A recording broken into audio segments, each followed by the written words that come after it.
Other interesting political news, you have the EPA allowing California to ban gas vehicles. Even though they can't even maintain the current demands now for the EVs, the electrical grid, and they have rolling brownouts, they're going to force everyone to drive EVs. Good job, California. Very smart. Aha, sarcasm. One of the most mentally vacuous states when it comes to, well, maybe personal freedoms or, business. They have so much regulation. Most businesses have left. Even tech companies. That's how bad it's gotten. Some of the largest tech companies recently left California in the past couple of years. That's how overregulated it is. Ridiculous. I don't even know. I can't help but think, has there even been one business that's moved to California in the past 3 or 4 years? Hundreds have left. So many people have left California because of the ineptitudes and corruption of Gavin Newsom and their policies that U-Haul ran out of trucks. A first in the company's history because so many people were leaving California and not moving there. Now, this comes to Matthew, who's a writer at ABC News. Says, quote, EPA will allow California to ban gas-powered new car sales by 2023. Which, yep. So you're going to have increased cost and less convenience. They won't even allow you or permit you to charge your car at certain times of days because there's so much demand to the current grid. Now, they say, quote, California has been given the green light by the U.S. job kneecapping company, the EPA, to ban the new sale cars and light trucks by 2035. In 2022, California Air Resources Board approved a controversial plan dubbed the Advanced Clean Cars 2 regulations to begin phasing out sales of new powered gas cars and light trucks in the state.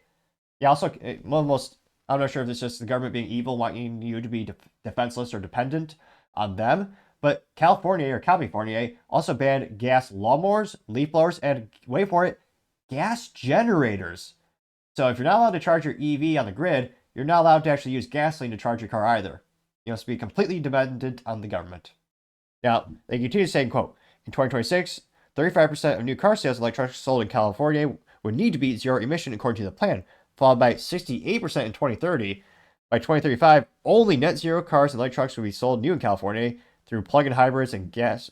Though plug-in hybrids and gas-powered used vehicles could continue to be sold, which I don't think everyone's just going to go to Nevada and other states to buy their new cars and then register them in California, which, again, great for those other states. They'll get some, depending on how you register your vehicle and where that money goes, depending on the state's regulations, those other states might benefit by the increased business in that regard.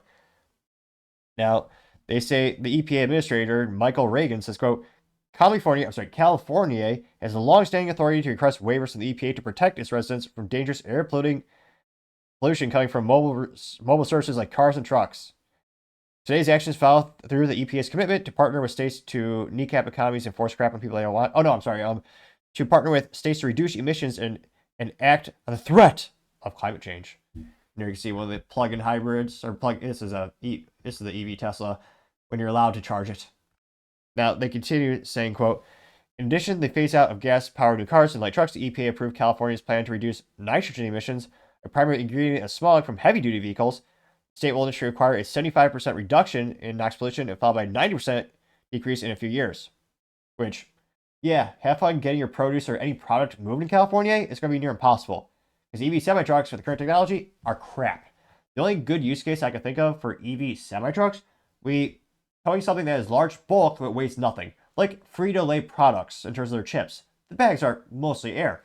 In that case, you need to move a lot of things. That does make sense. But for anything that weighs pretty much anything at all, again, tech moves quickly, might change tomorrow. But with the current technology we have, it's going to be terrible. And again, not only will it be highly inefficient, but ridiculously, economically, and cruelly increase the cost of goods to consumers of pretty much everything.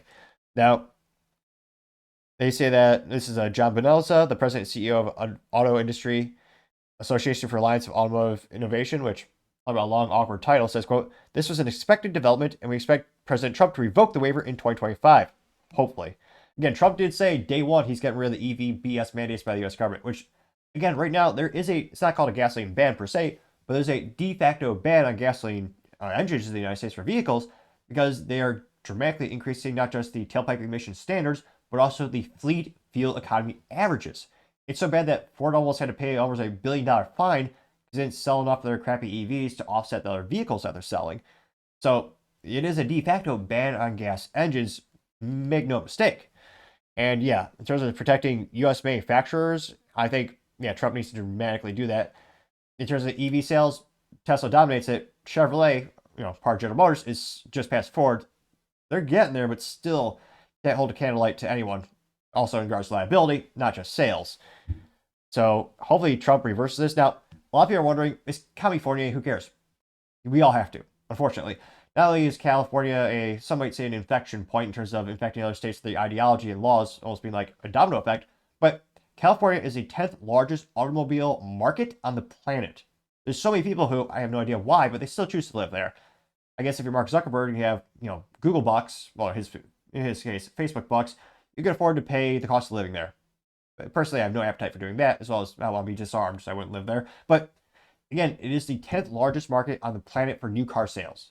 That's why so many businesses, especially automotive, they all will acquiesce to their standards and their regulations because they don't want to miss out on the market. It's the same reason firearm companies will acquiesce to the BS 10-round mandate that California has, where a lot of people, people in Texas, especially in the Midwest, we laugh when you hear, oh yeah, this gun only has a 10-round capacity. No, that's comical. No one would ever intentionally neuter a firearm except for California, and that's why they make those firearms for that large market.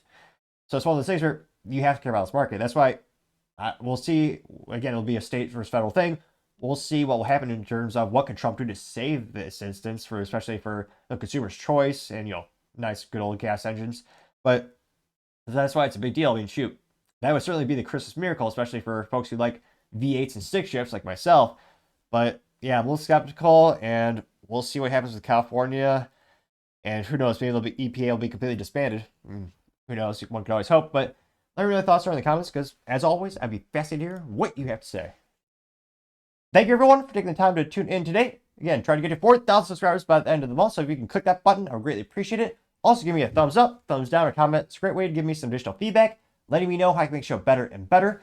Lastly, don't forget to take time to tell your family, tell your friends, tell your coworkers, heck, tell your enemies, tell anyone and everyone. Just stay safe and have a Merry Christmas.